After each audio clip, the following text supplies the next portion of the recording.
Assalamualaikum warahmatullahi wabarakatuh.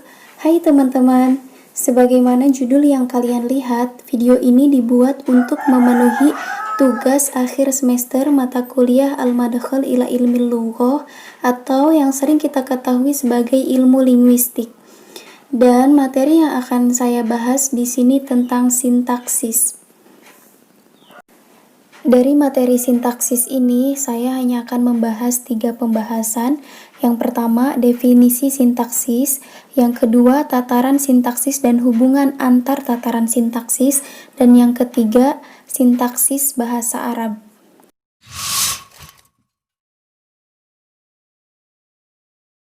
Secara etimologis, kata sintaksis berasal dari bahasa Yunani, terdiri dari 2 suku kata, san dan tatain. San artinya dengan, dan tatain artinya menempatkan. Kata ini kemudian diserap oleh bahasa Inggris menjadi sintak dengan arti ilmu kalimat.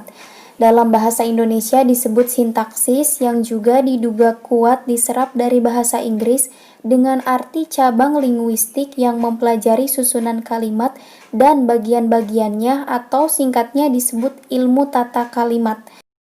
Kemudian, secara terminologis, Krida Laksana menjelaskan definisi sintaksis sebagai pengaturan dan hubungan kata dengan kata atau dengan satuan-satuan yang lebih besar dari itu dalam bahasa.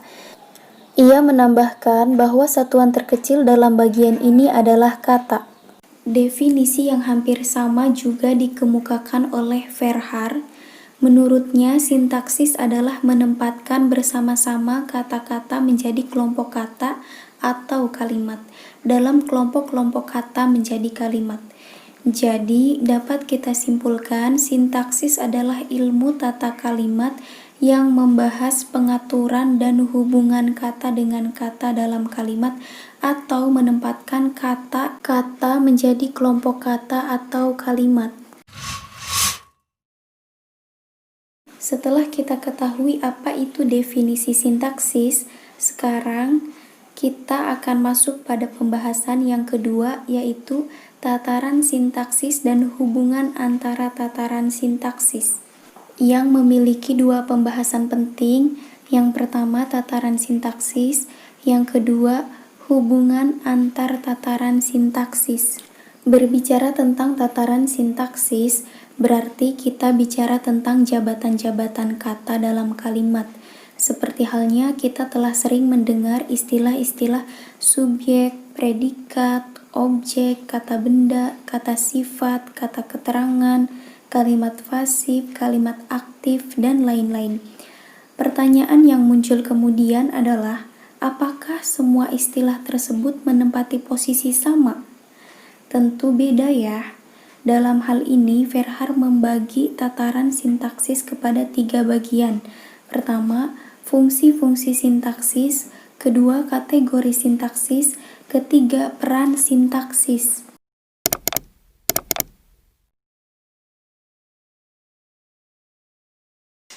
Fungsi-fungsi sintaksis dinilai sebagai tataran tertinggi dalam sintaksis.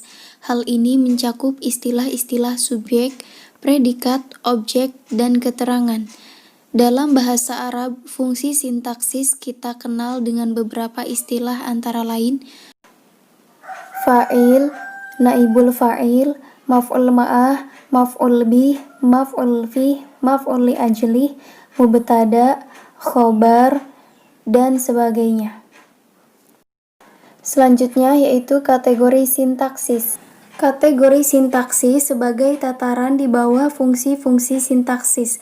Hal ini mencakup istilah-istilah kata benda atau nomina, kata kerja atau verb, kata sifat atau adjektif, kata depan atau numeralia, dan lain-lain.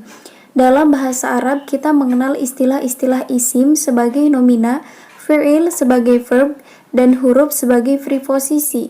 Ketiganya ini disebut dengan aqsamul kalimat atau jenis-jenis kata. Dan yang terakhir, peran sintaksis. Peran sintaksis dinilai sebagai tataran terendah dalam sintaksis. Hal ini mencakup istilah-istilah pelaku, penderita, penerima, aktif, pasif, dan lain-lain. Dalam bahasa Arab, sejauh pengamatan yang dilakukan, hal ini tidak ditemukan. Yang artinya dalam bahasa Arab tidak terdapat peran sintaksis atau hanya memiliki dua tataran sintaksis saja, yaitu fungsi-fungsi sintaksis dan kategori sintaksis.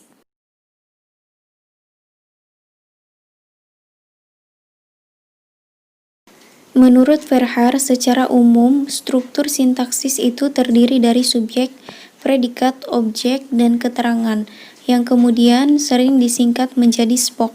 Struktur SPOK merupakan kotak-kotak kosong yang tidak mempunyai arti apa-apa karena kekosongannya.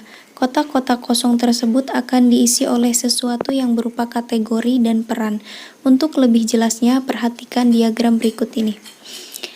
Dengan memperhatikan diagram ini, dapat diketahui bahwa tempat kosong yang bernama subjek diisi oleh kata Ahmad yang berkategori nomina, tempat kosong yang bernama predikat diisi oleh kata membaca yang berkategori verb, dan tempat kosong yang bernama objek diisi oleh kata buku yang berkategori nomina, dan tempat kosong yang bernama keterangan diisi oleh kata di kamar yang berkategori nomina.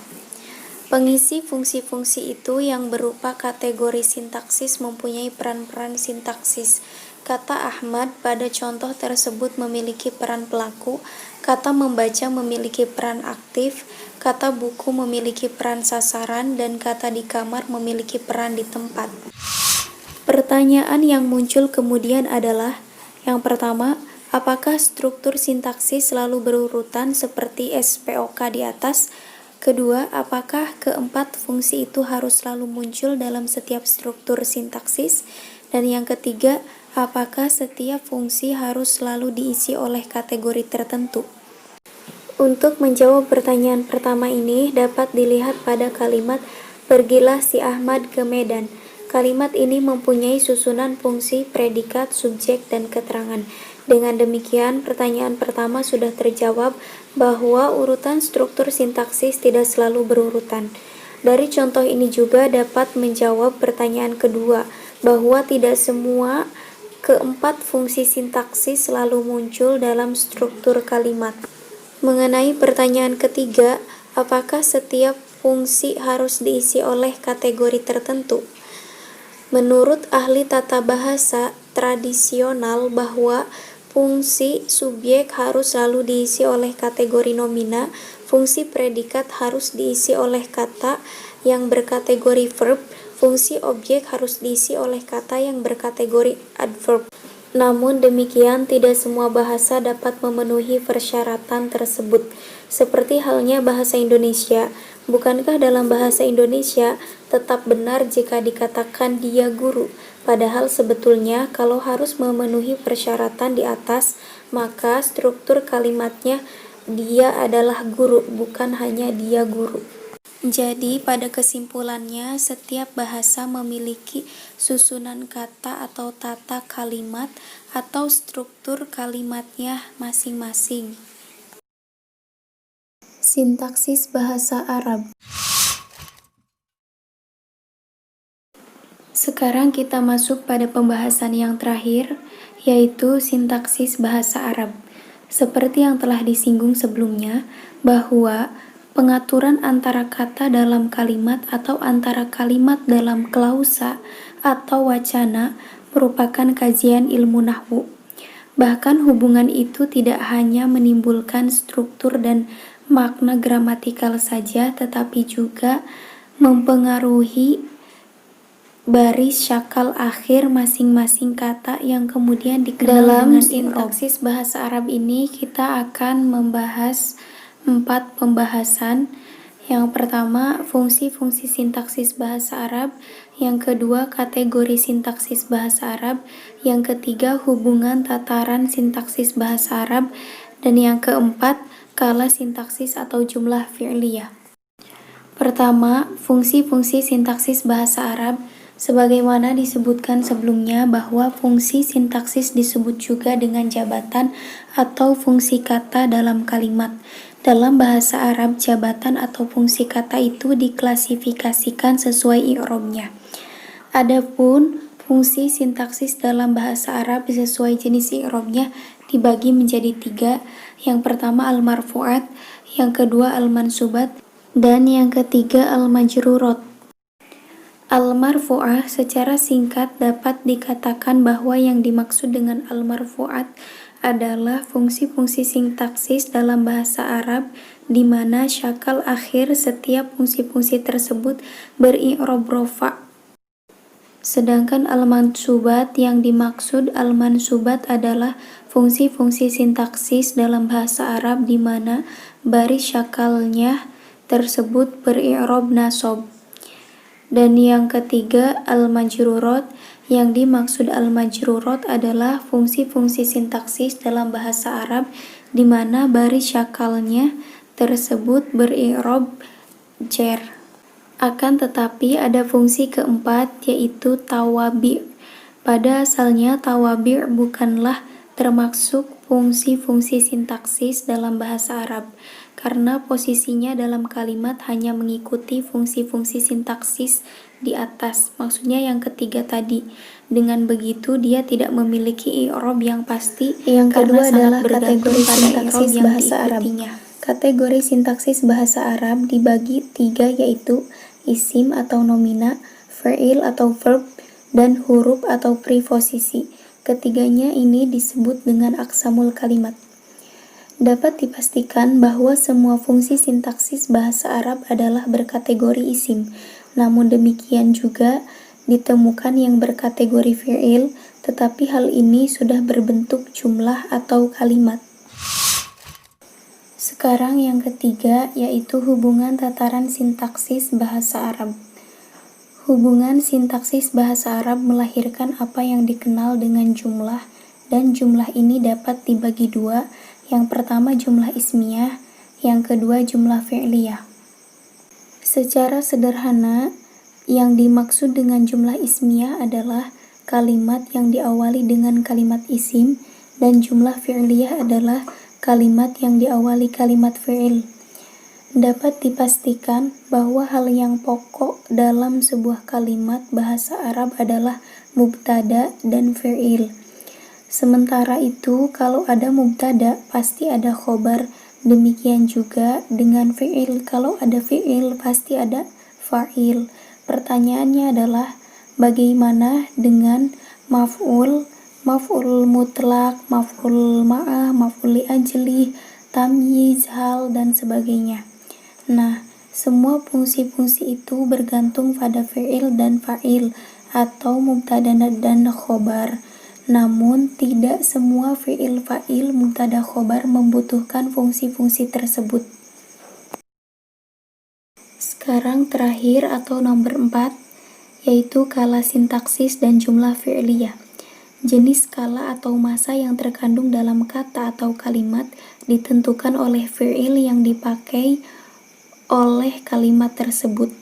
Skala atau masa tersebut bisa berupa fi'il madi atau masa yang sudah lampau, fi'il mudhari atau masa sekarang dan akan datang, dan fi'il amar atau masa yang akan datang. Selain itu, masa atau kala akan semakin beragam dan terfokus jika didahului oleh kana wa akhwatuha serta beberapa huruf dan kata tertentu sehingga menjadi tarkib atau kalimat khusus. Jadi, ada 3 kesimpulan yang dapat kita ambil. Yang pertama, sintaksis secara etimologi berasal dari bahasa Yunani, terdiri dari 2 suku kata. Yang pertama san yang artinya dengan, dan yang kedua tatain yang artinya menempatkan. Sedangkan secara terminologi, sintaksis adalah ilmu tata kalimat sebagai pengaturan atau hubungan antar kata dengan kata atau satuan-satuan yang lebih besar dari itu dalam bahasa. Yang kedua, dalam bahasa Arab, pengaturan antar kata dalam kalimat atau antar kalimat dalam klausa merupakan kajian ilmu nahwu atau i'rab. Dan yang ketiga, tataran sintaksis terbagi menjadi 3. Yang pertama, fungsi-fungsi sintaksis, kedua, kategori sintaksis, dan ketiga, peran sintaksis. Mungkin cukup sekian yang dapat saya sampaikan dalam video ini. Kurang lebihnya mohon maaf. Terima kasih sudah menonton dan jangan lupa like dan share-nya agar kita bisa saling berbagi ilmu pengetahuan. Wassalamualaikum warahmatullahi wabarakatuh.